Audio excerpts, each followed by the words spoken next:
9, 5, 0. Welcome to the 950 Lounge Show, hosted by Kevin KP Pryor, the LeBron James of the radio game, the amazing Steph Pearl, the extremely hilarious Rodeo, Mike the moderator, and of course, Backstage Ed. You are listening to the best team in radio. And now I present the 950 Lounge. We're back on the Ride 950 Lounge, still joined by the best team in radio, and we have someone who's special in the building. Former candidate for New York State Senate twice. She's someone who brings a lot of energy, really creative thought to the room and to our world. And she's running for the greatest office in the land, 2028 presidential candidate. Welcome in her maiden voice to 950 Lounge. Not normal, from her words, Diane Sare. How are you, Diane? I'm very well, and thank you so much. Thank you so much. I appreciate that. We appreciate you. You can take them with you. Here. Just fold them up and just put them in your bag and just take them with you. Big shout out to Ahmed who makes this happen. Like I said, my brother from a different mother. I guess people are telling me, Ahmed, people have been telling me we look alike. I've gotten that. Yeah, same barber. Yeah, we see that. Same barber. He's undefeated.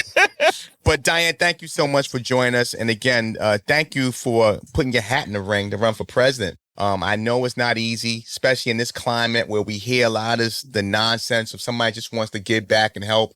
So I want to thank you personally for that. But let's start. Burlington, Vermont, Quaker parents. Yeah. Someone who comes from father played trumpet. Me and him would have gotten along together. I was a trombone player. Oh, me too. There you go. That's great. All the smart people play trombone. Oh, yeah. You carried your bag. 7 shift. You carried that big old trombone thing? Yeah, well, I started on trumpet, actually. Mm-hmm. And then the kids, I really wanted to play violin. Right. And that's easy to carry. I didn't have it in my school. So then I played the trumpet because my father did. Yes. But then the kids in the trumpet section were mean. Yeah. And I was shy. And so I found a baritone horn in my grandfather's attic and picked that up. And then I wanted to be a musician. They say, well, you can't play baritone. You have to learn trombone. Mm-hmm. So I ended up. And now you're running for president. Yes. That's how the world evolves. So, let's start there. Let's talk about growing up in Burlington. How was life? Because we think about Vermont as a New Yorker. It's like simple, little quiet, Ben and Jerry's. But talk about life growing up in Vermont. Well, I actually didn't grow up there. I was there very briefly. Okay. But I do want to say something about it because for people to put in perspective, the main reason I'm running, which is that there's no one qualified running, right. And I, in a sense, have been preparing for this for 38 years. When my father was in medical school, my mother was getting her doctorate or had completed it in biochemistry, but she was a musician. Right. So she was working as a church musician. Mm-hmm. My father was in medical school. My mother, working as a church musician, put my father through medical school because it cost $695 a semester. Okay. Now think about that. Today you can go to school and learn nothing. Yeah. And pay $80,000. Yeah. It's just unbelievable. So what happened was, although my whole family were Quakers, we moved to we moved to Cleveland, Ohio, where my sister was born. My father was doing his residency there, and then he got drafted.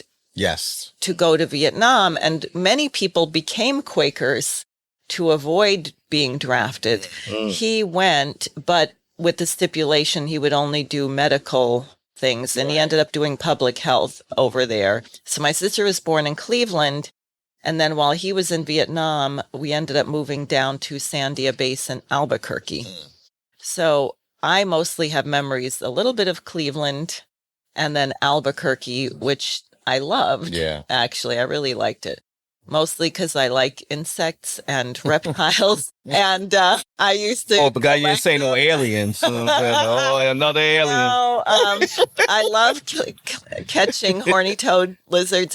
And I had a black widow spider pet for a while. And my parents and I, we would stay up late at night and watch the spider kill insects. And oh, wow. Yeah. Oh, boy. I don't know what to say about that, Diane. Family picnic must have been something. Boy. You don't want to ask. That's what having a biologist mother will do for you. Okay, we're talking to Diane Sare, presidential candidate in our next 2028 election. So growing up in New Mexico, obviously, and coming from family and parents that seem to be givers, how do you look at that from now? You look at the way our world is from a standpoint of how you grew up always giving or extending. Like you mentioned, your father could have used his Quaker background to get out of it. He ran to the fire. How will you portray that now from a political standpoint in our world and what's going on? Well, I think the Quaker faith had a lot to do with it. One, growing up in the meeting, I remember very vividly in Albuquerque at the Friends meeting, we were always doing things to send food to Africa. So this bothered me that people were starving. And then later, when I ended up, because my parents both were actually from Maine originally, their families. So after Albuquerque, we moved up to Bar Harbor, Maine. Mm-hmm. And I just always felt like I wanted to do something to alleviate poverty. Wow. I wanted to lead. I wanted to be an orchestral conductor, and found my way to New England Conservatory in Boston. And that's where your life changed in so many ways. Yes, exactly. Because that's where I ran into Lyndon LaRouche, who was running for president. And I didn't know it, but he was the Quaker from New England. Mm-hmm. There was a lot. And he actually reminded me so much of my grandfather in certain ways, many similarities. So I ran into his campaign, met my husband, who obviously wasn't my husband then, but it worked out. Yeah, it worked out. And what happened was I heard LaRouche. He gave a speech. First of all, he was on trial. Yeah. They were coming after him big time. Yeah. And I had been reading the journals of people like John Woolman, who was a Quaker abolitionist. Yes. And he was in jail a lot of the time. Mm-hmm. So I thought, oh, well, let's see. He's running for president and they're trying to put him in jail. He might be a really good guy. That was my idea of this.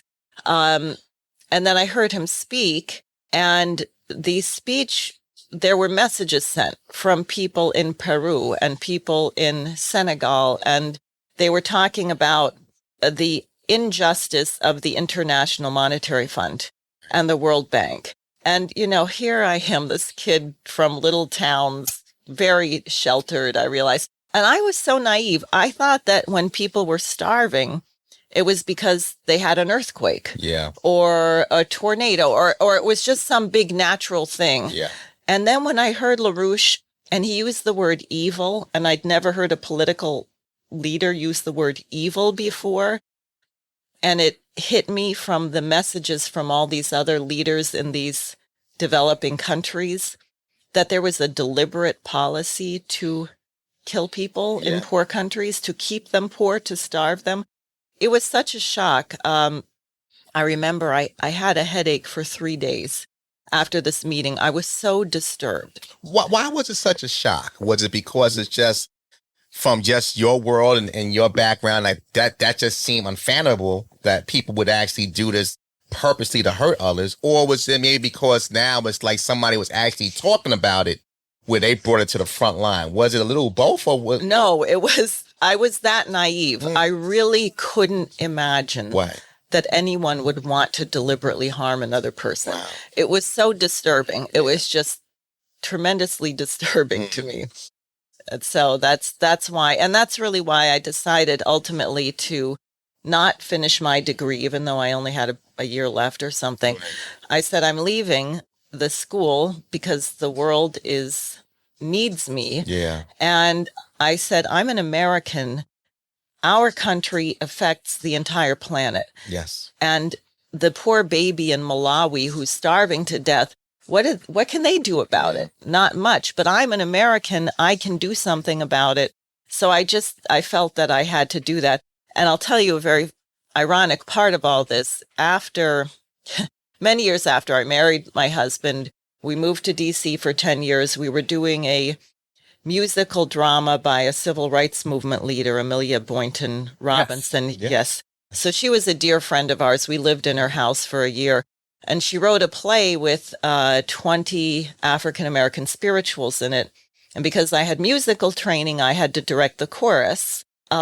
So I mentioned to my father, we're doing this play and we're going to do it in Glen Burnie, Maryland. And he says, oh, I did a sit-in at a lunch counter there. And I said, what? My entire life, my father never told me that he was in the civil rights movement. Wow. Oh. That he was doing sit-ins at lunch counters, that he was the treasurer for SNCC at Brown University and invited Martin Luther King to speak there. And this was never brought up. Y'all killing spiders and y'all putting all this insect, and you mean to tell me y'all Kill the spiders. right, whatever y'all did, but and y'all never he never told you that he was involved with the Martin Luther King civil rights movement? And then, I think about that year, 1968, right? I was born, all right, now we all know, in 66. I didn't say it. Diane, I you was did. born in We got to put our hands against him. Yeah, this was a big year for me, right? Turned 60. So my mother was sort of a right-wing Republican Presbyterian when she met my father. And I remember as a child, when they went to vote, they would always say, we don't know why we're going, we just cancel each other out.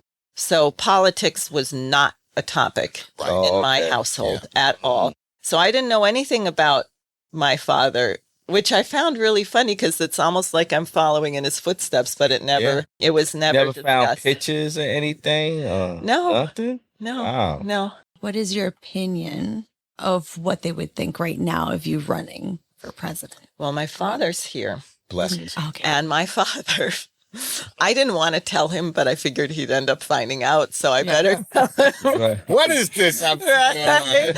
So when I told my father, he said, well, I guess you're a glutton for punishment. Wow. Oh my goodness. Yeah, again, talking to Diane Sare, presidential candidate 2020 election. But I want to take a quick break and I want to come back because seriously, the world we live in is a little bit, you would think somebody would salute and appreciate somebody giving a service, but it seems like we have some mentality with others. And then also the need of a third party, the need of having somebody I use the term Bloods and Crips and shirts and ties, but that's just me, blue and red. But I think we need a middle ground. And I want to come back, talk about that. Diane Sare, presidential candidate, is Not Free Lounge. Don't go nowhere. We're back on the ride, Not Free Lounge, still jumping the best team in radio, and our special guest, presidential candidate Diane Sare. We talked about in the last segment about, again, Fowler said, hey, what are you doing? Don't you got a good life, great husband, and what are you doing? But talk about why you felt the need to come to service. Was it something that this country's going through? Is it our current setup? What was the need for Diane to say, you know what? I ran for senator twice in New York, and, I made some headway, but why president? Your thoughts? Because we don't have leadership. And I'll tell you, I was inspired by LaRouche. He ran for president 8 times. Mm-hmm. They called him names. They threw him in jail. They raided his home. They shut down his publications. I knew it was not going to be a walk in the park. In fact, the most offensive thing someone said to me when they said, why are you running? They said, I know it's fun. And I felt like saying, what? Do you have any idea? When I ran for U.S. Senate, I had my name put on a Ukrainian kill list because I said, Ukraine is not going to win this war. Why are we trying to fight Russia through Ukraine? And there was a list of people spreading disinformation where various people on the list in Russia were getting bumped off. It is not for fun. I can think of a lot of things that I might like to do for fun. And it's not that it's not fun because I think we have to do good. But I said someone has to set a standard. We just had Joe Biden, who was senile, and everyone around him acted like this was normal. Yeah. And people said he's senile. It's obvious. He doesn't know which way to walk when he gets off the podium. Oh, no, he's fine. He's at the top of his game. You should see him in a private. Your lying eyes. Yeah, right. Yeah. Then, so that somebody decides that that's going to be exposed. So he set up for a debate, which he loses badly. So then the Democratic Party gives us Kamala Harris, for whom no one voted in a single primary. Right. And they call themselves the Democratic primary. What is democratic about ramming a candidate down the throat of your constituents? Right. Yeah, Kamala was like, I think you're right. She was like a last minute like a shoehorn. Oh, but minute. maybe that's what they want you to think. Yeah. That she was last minute. Maybe it was all the plan all along. Well, they got rid of people they had who were viable. Right. Bernie Sanders had recruited every college campus in the country. Hillary Clinton stole his vote, and that was known, right? And then he endorsed her. Yeah. So people have been sold out over and over again. And then this Trump thing, his first term, there was reason to think that he really didn't want war. And he kept saying, I could end the Ukraine-Russia war in a day, which you knew he probably didn't know what he was talking about. But if there was an intention to do that. And then, of course, we had the genocide in Gaza going on for this whole time. So people had concerns about how close he was to AIPAC and Miriam Adelson and all those people. But I think a lot of people said, well, we know what Kamala and Biden are, so we'll hold our nose and vote for Trump, thinking maybe he'll end in a war.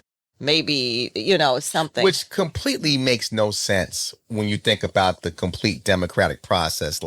So that means, they're both bad, but, what's lesser of two evils? And I think it's so important. And I know I heard Jesse Ventura once say this, the former wrestler who actually won the governorship of Minnesota as a third-party candidate. And he said, it's needed, but the two, even though they disagree with everything, they agree on one thing. They don't want a third party. And they worked very hard to do that. Yes. And in New York, I just have to say, because New York State is the only state in the whole United States that for president had only a Republican and a Democrat. Because Cuomo, before he left office, changed the rules for independent and minor party candidate ballot access. So when I ran for U.S. Senate, if you were a Democrat or Republican, you needed 15,000 signatures. I had to get 45,000 in 6 weeks. And I am still the only person who has done that. Which is commendable. No question about it. Yes. Moderator, jump in. Could you tell us how your previous Senate runs prepared you for this moment more than just the superficial? The superficial would be the people, oh, well, you ran and you got an understanding of going around to different cities and talking to different people. But there's more to running for an office like this than just, I ran around from Chenango to Utica to Albany to Schenectady to New York City. There's more in that. So that process of running for Senate, how did that prepare you for now? Well, two things. One, we were just talking about, which is this ballot access, which is a really big deal because every state has a different process. And a handful of them really make it impossible, New York being one. Georgia is another one, right? And I think it also took some blinders off. I love people, and I think people generally are good. And if they're not good, it's because something happened to them, or it's not normal to be mean. It's not normal to be a liar, right? So which I don't want to be another way, because I don't want to be a cranky, old, selfish. Right? Stay off my lawn. Yeah, exactly. Right. I don't want to be like that. But I had a meeting with, I won't say who. It was the head of a party that's supposed to be right-leaning, right? Mm-hmm. Early on. And then it was about this ballot access question. I said, don't you, with the smaller parties, think other small parties should get on? Can't we get the state legislature to put the petition requirement back to 15,000, which is already very hard? Just leave it at that. And they said, well, no, actually, I worked hand in hand with the chairman of the Democratic Party. We met every day. And basically, we met every day to make sure no one like you would ever get on the ballot. And that was a real awakening, because we all say, well, it looks like a uniparty, right? Everyone says that. Mm-hmm. The degree to which it's premeditated and actually is that, in other words, it's not just it's not just that it appears that way. It is that way. And that's what we learned, frankly, from the Epstein files. Yes. It's a billionaire class. Right. If I were a billionaire, which I could never be because I'd just give the money away, but if I were a billionaire and wanted to control things, of course I would give the money to both parties. Mm-hmm. Of course you would do that, right? And so then the things that the billionaires are vested in, both so-called parties, have the same policy, which is driving Americans out of politics. So I think that was something important for me. You don't want to think ill of people, but you also have to be realistic. You have to appreciate the odds that you're up against. And what I've been discovering is that it's, however bad people think it is, it's worse. So would you say that for someone like yourself to wade through this, that it's more of a conviction of true right and true wrong for you more so than it is just, hey, yeah, I think I'd be great on stage. I think, I'd love to run around a jumbo jet to fly me wherever I want to go, whenever I want to go, however I want to get there. Is it more of a conviction for you? Because listening to you speak, you sound more convicted. And I found that middle to late of last year, we had a recurring guest, which was a New York City mayoral candidate. Mm-hmm. And to speak to her, to work with her on her campaign as a consultant in some manner, those types of candidates who are really going against what the grain or the status quo, quote unquote, it's more about a conviction. So is this right. Do you feel a conviction that says, hey, listen, Diane has to do this? Yes. I couldn't sit by and watch what we are facing. People are suffering. I mean, we are inflicting horrific suffering on other countries. I named Gaza, but you can take Sudan, you can take Haiti, you can take Ukraine. Yeah. Ukraine, they've lost, 1.8 million people. There are no men left in some towns. That's horrible. And then here, you hear people say, oh, we're always helping other countries. I say, what? We're not helping other countries. And guess what? If you do this to people in other countries, you are going to do it to yourself. Right. It is not, we're going to kill people over there and then be nice to people. No, we're killing people here and we are suffering. Look at this war. We had it with Biden. Oh, we're all going to be happy to pay extra money at the pump because we're sticking it to Russia, right? Now we're all going to be happy to pay extra at the pump because we're sticking it to Iran. Well, no, we're not happy because no one could afford the cost of living before the getting stuck with it. Right. He made a comment, oh, the gas price is going to go down. But when the war is over, when's the war going to be over? Next question, please. Next question. You know what I'm saying? You want to take yourself out the realm. You want to let people know. Because I always felt that government thinks the average American is stupid anyway. They say they feel that they can tell us something, we'll believe it. Like when COVID, the man made a comment, oh, drink, what was it?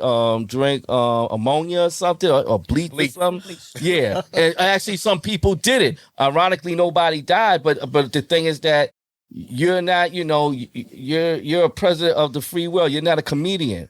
People take merit in what you say, and certain things that are going on, I'm not surprised. I'm just surprised that the people that backed him all of a sudden now are saying something about it.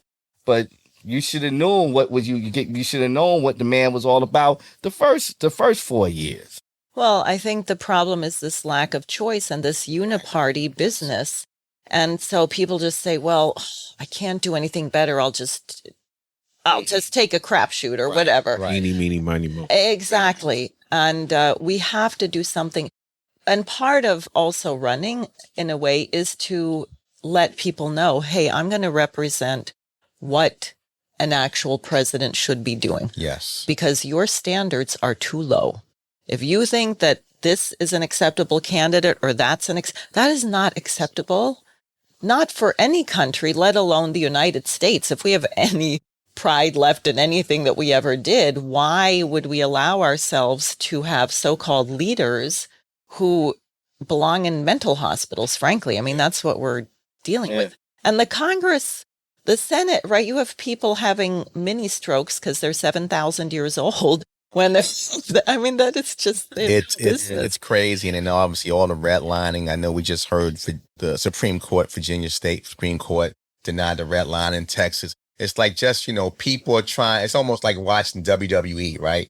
They're manipulating the system. I'll bring a chair to the ring because that'll help my chances of winning. And we laugh at it, but I tell people all the time, especially on this show and other places where, we got to stop being numb. It's okay to have a good time and, Cardi B at the Met Gala, but you got to look at the real life things because things are happening in broad daylight. When I was young, they would do things, different times, hide in the media. Now, and again, we just talk about it on national TV, deal with it. And I think, again, that's why I think that it's time for a real third-party candidate to be taken seriously. I want to switch a little bit because we're wearing these hats, right? And we had the pleasure of meeting. Sorry, guys, but you had to be there. But I applaud you. Thank you. Go ahead. But we met at, again, Mass Consciousness, and again, you was a part of that event. I hosted. It was so eloquently to speak to you and hear your words that you gave there. Talk about your relationship with Mass Consciousness, because that's an organization that's really kind of on the ground floor, in the trenches per se, getting it done. And talk about the relationship you have with them. Well, I appreciate that there's so many musicians involved. Yeah. That's my background. And as we have been discussing, one of the horrible things is they've taken music out of all the public schools. Yeah. And when you're in music, in particular, I will say, in any kind of ensemble, you realize that there is a strength in diversity, but diversity with a shared mission, not just I'm arbitrarily different, but everyone can bring something different to addressing a problem. And if there's something that we don't know the answer to, well, maybe you don't know the answer because you always think in a particular way. So if there's someone who comes at it from a slightly different perspective, they may get an insight. And again, and this question of debate, which we were talking about earlier, yes. We don't have debates. Now, if you disagree with someone, it's supposed to be like a leper colony, right? I disagree. Don't come near me. What? You don't think you can learn anything? Or we all are perfected in our knowledge of everything already. So therefore, if we disagree, you must be wrong. Yes. So I think what I see unfolding in this mass consciousness is people really have a sense of there's something wrong. Mm-hmm. We're probably more likely to address it if we have a kind of open, collaborative approach to solving these problems. And that's what the hat says, stand up, speak out. And I think that moniker, while it's nice on the brim, but it's a real moniker that we all should live by. Because again, if you just stand by on the sidelines, you're never going to change anything. And I think growing up as a young kid and hearing my grandparents and mentors of mine always say, hey, we did things so you wouldn't have to. It seems like I'm having those same conversations with my nieces and nephews. We got to do things so you don't have to. And the game never stops. And obviously, again, it's only for the strong, right? So if you're about change and you're about doing something different, then be about it. Get the information, learn the knowledge, and learn about candidates like Diane and Sare. I'm going to take a quick break. I want to come back. I want to dive into policy a little bit. I'm going to get a little Brian Gumble on you. Okay. It's 9 Feet Lounge. Best team in radio. Don't go nowhere. We're back on the ride, 9 Feet Lounge, still joined by presidential candidate Diane Sare, independent presidential candidate. And I was on your website the other day and your guiding principles. And I felt this was something that was so strong because I think how we are as a society now, these are things that are core. These are wisdom teeth type things. Build, future, peace, truth. Very simple presentations, but again, what makes the American experience so special. Kind of dive into that in your policy and as president, what you will help bring back to this country. Well, the first thing we have to do is rein in this billionaire class. A lot of people complain. They say, oh, the government's too big. Well, it is. It's bloated. We have, I don't know how many millions of people spying on us, for example, that kind of thing. But it doesn't use its power because all the lobbyists come in there and these congressmen go in there as middle-class people and come out as multimillionaires. So we're not using our laws against monopolies. We're not using antitrust laws. We're not busting up giant mega corporations. And the first thing I would like to do is ram through Glass-Steagall, the Glass-Steagall Act, which was passed under Franklin Roosevelt, and separate the banks. Because what happened in 1999 is Glass-Steagall was repealed. And what it means is the savings and loan, like where you have your savings account, right, that bank is not allowed to speculate. That bank cannot have you in the markets. And if you want to invest, you go to an investment bank. Investment bank, right. And then if the investment doesn't work, you lose. You don't get bailed out by the taxpayer, right? So the first thing is we got to put up that firewall because really Americans are not protected. We're heading for a blowout. We have a bubble of incredible proportions and people can lose everything. We can have total chaos. So we need that firewall. We need normal savings and loan banks. Everyone here may not be old enough, but when I was a kid and I opened my first savings bank with my $71.53, I got 5% interest on a savings account, right? Stop that. Then doing that is going to dry up the market. There's going to be big correction. So people's pension funds, and they're going to take a hit. How do you protect people? Right. We have to take over the Federal Reserve. You cannot have a bunch of private bankers meeting in the dark, doing things at bizarre places like the Bohemian Grove. God knows what goes on there. He doesn't want to know. Right. They don't get to decide. So we need a national bank like Alexander Hamilton had. Yes. Where our Congress oversees the direction of credit. And then you're going to have to bail out certain things because your priority is the people. Right. So we're going to need to fix our cities. Most pipes, most underground plumbing in every city is about a century. When I lived in DC in the 90s, we got mailers saying, if you're HIV positive, don't drink the tap water because the pipes are so old that we can't get the bacteria out. So forget Camden, New Jersey loses 50% of its drinkable water because the pipes are all fix It's like it. Michigan. Yeah. Yes, exactly. Yeah. Fix it. That would employ millions of people. We need modern rail. We need roads. We need hospitals. We don't have a skilled workforce. And I think what we're going to discover is when the nation has a mission and a purpose, you cannot afford to throw people on the scrap heap. Right. You cannot just say, oh, they're a basket case. Let them live on the street. We are going to be interested in finding the talent of people, like the space program. I love that movie, Hidden Figures, if you've seen it. Why? Because we said we got to get to the moon in 10 years. Well, it just so happens that these Black women are geniuses and they know how to calculate orbits. So bring them in here. We don't have time to worry about what color their skin is. We have to get a job done, right? And I think a nation with a mission will find we don't have time to teach 5-year-old sex education because they actually have to learn how to read. Right. And so you take it in a sense from the top down. So pretty much a complete reconstruction of mindset, because where we're at now, so many people are kind of trying to live in the moment, and these things are growth. Right. So in order to get better, you have to admit your fault, repivot, and then, plant that seed and grow. And I love what you're saying, because I think this is just common knowledge than just following the blue or red and just saying, I can say anything. The loudest voice wins and doesn't have any policy. How do you even begin to start changing societal thoughts? Because everything starts at the educational system, right? From where you're young to when you're out the door in high school. How do you think that you would go about changing the younger generation into heading into a different type of mindset to be more successful in life?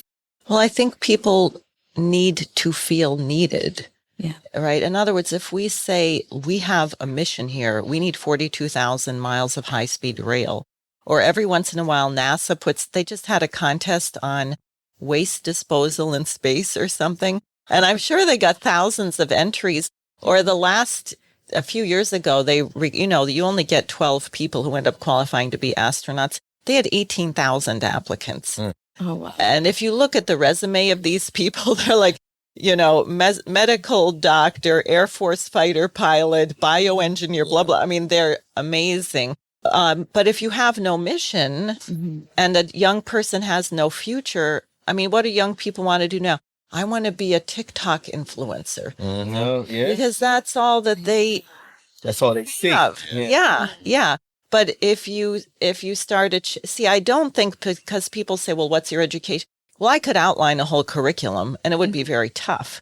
But why would people want to work that hard? Right. Yeah. Right? Unless you have something interesting. Yeah. I have been of the mindset, and I've been this way for a few years. I have a previous 20-year work career as a paramedic. So I've gotten to take care of the ultra influential down to the total opposite end of the spectrum, whatever that may be defined by an individual. And I had someone during that span of time tell me that life and society run off a either or principle. Either you're existing by survival or you're growing by living. And the closer we get to trying to survive, the less we thrive in a manner to where we can see what true living is, and vice versa. So my question to you would be, based off of everything you just said, would you say that we as a society need to get back to a living frame than a surviving frame? Because if you want to be a TikTok influencer because you see it makes fast money, you're making fast money to survive. Right. You're not getting down in there. You're not like your father. You're not sitting at lunch counters in the grassroots on being exposed to whatever treachery and debauchery that came their way for that protest. Living starts at the beginning. It's not just I woke up and 10,000 people liked me and voila, I'm famous. Right. Meanwhile, I can't read above a 3rd grade level. I can't count past 25. I don't own a savings account. Like, do you feel we as a society need to get back to living? And if you do, am I wrong to feel that your candidacy is pushing a let's get back to living? Because I feel that that's what you're saying. Like, it's time to get back to living. Absolutely. And I'm really glad you brought this up, because the truth is, and this is one of the kind of myths that's come about when we became a so-called post-industrial economy and we went really big on the environmentalist movement, is either you grow or you collapse. There is no such thing as sustainable. And you can just think, if you have a certain level of technology, suppose human beings never advanced beyond burning wood. Well, you get your energy from burning wood, and guess what? You will run out of fuel. Right. So that puts a limit. You cannot have more people if you're depending on burning wood. If you discover petroleum and how to refine it, or better, get to nuclear power, you need, this much fuel for a massive amount of energy. Right. And suddenly what that means is you not only can support more people, you need more people. And if you look at the entire development of the universe, contrary to what we're all brainwashed, eat less, use less energy, get smaller, don't have children, we're too overpopulated, blah, blah, blah. Well, look at how the universe developed. We had single-celled organisms, and then plants, and I'm not a Darwinist, right? Yeah. Because I think there's a discontinuity with human beings. But mammals are far more energy dense and far more complex than reptiles. Mammals can regulate their own temperature. They need to consume more calories. So the amazing thing about human beings, because we are in the image of the Creator, because we have free will, we can change our species at will. That is, we don't sprout a fin on our back or get polka dots, right? But we say, hey, you know what?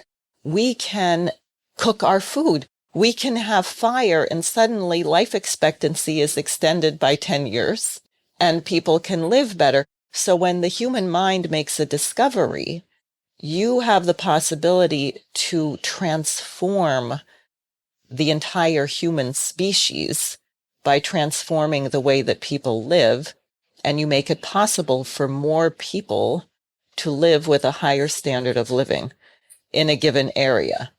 And if we don't do that, then you die. Because if you say we're just going to live on burning wood, guess what? You use up all the wood and you're gone. You're done. It's a wrap. Yeah. Exactly. Yeah, that's what they said in Rocky. If he dies, he dies. Thank God we don't live in a Rocky movie. Let me ask you. Rodeo. I want to ask a question, I think, because a lot of people are disinterested in politics. What would you say to a person that will see this interview that doesn't care about politics, how would you engage in getting young people back into engaging in politics and policy? Well, I think the first thing is right now we have to be very honest with young people, which is they're screwed. They don't have a future. You can't afford a house. You can't afford to have a family. You're going to be with your parents forever. Who wants to have 5 children if your mother-in-law is looking over this, right? You're not going to do it. So Right. I think, first of all, you need someone to be honest and say, because when I talk to young people and I say, what do you think? I mean, I had a young delivery guy who brought something to my office and I said, he said, oh no, I don't get involved. And I said, well, I said, forget it. There's no future. I don't have a future. I mean, that was his view. I have no future. Yeah. There is nothing I can do. I can spend $1 million going to college and not have a job. I cannot spend $1 million and not have a job. So I think we saw something interesting around the genocide in Gaza, where we saw that young people are good enough that they are prepared to risk their degree and risk going to jail to be in the streets to protest mass murder. And I think if people have that quality where they're willing to take a personal risk for the sake of someone who is weaker than they are, who is less fortunate, then that is the quality that we're going to need to rebuild the society. And I really think, I would say I want you to work with me because I know I can't do this by myself. I'm not going to get anything. I'm already being shadow banned now. I appreciate being able to talk to you. Before I was running for president, I had my TikTok account, I'd get occasionally 250,000 views, usually 70,000. They sold it, of course, and now I get 1,300, and that's like good, right? I mean, just so we are going to have to do this together. And what I can say to people is that I will not sell you out. I'm not a sellout. I didn't spend 38 years working with a guy who went to jail and got called every name in the book, Lyndon LaRouche, to sell out. If I were going to sell out, I would have done that. Long time. Yeah. But I'm glad that you was honest about saying you're screwed, because politicians don't say that. They got to put a spin on it. But you was on to say right now, you're screwed. Mm-hmm. But again, there's always a light in the tunnel, and the glass is always half full. That screwdriver will not fit in that screw. You screwed. Rody, you're 85, so you're good. Again, we're talking presidential candidate Diane Sare. I can't thank you enough for this. Yeah. And, through our legacy with this show, we've had politicians on, I won't mention names. Both sides of the aisle. You can go look. I'm not mentioning no names.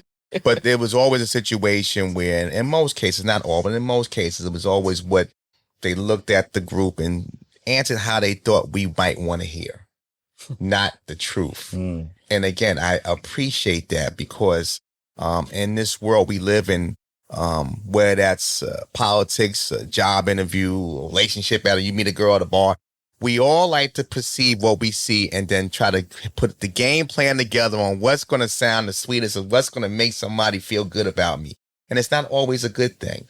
But we realize with the person who speaks the truth has a vision, because if they just thought it was doom and gloom, they'd be running for the hills themselves.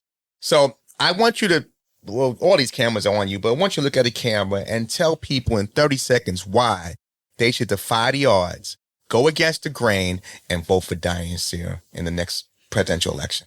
Because if you have a conscience, you will never be able to live with yourself after, and you are going to be responsible for exactly the mess that you get, which may not be survival.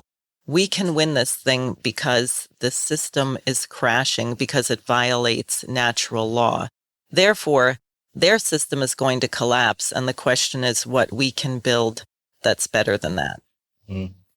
Eloquently said, Diane Sare. Where can people reach out, donate, because campaigns cost money. Where can you reach out, find more information, donate to the campaign? Good. Please donate. Sare for President, SAREFOR, president.com is my website, and I am on Facebook and Instagram and TikTok and so on. So you can find me there, but the website is the best way, and you can also email me to volunteer. Well said. Diane, thank you so much for We need to unscrew those screws now.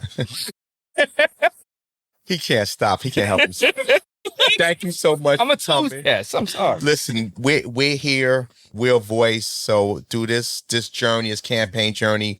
You got a friend in 950 Lounge. So if you want to come back on and express your views and thoughts, or just have a platform in a safe space, we'd love to have you. Basically, he's saying once you in the White House, invite us over. So Quaker Oat. Yeah. Quaker Oat. Sure. Don't give me fast food. I No. can do it on my own. That's it. Okay. Diane Sare, ladies and gentlemen. Gonna take a quick break. We keep this thing moving. The best team in radio. Streaming TV as well. 950 Lounge. Come on back.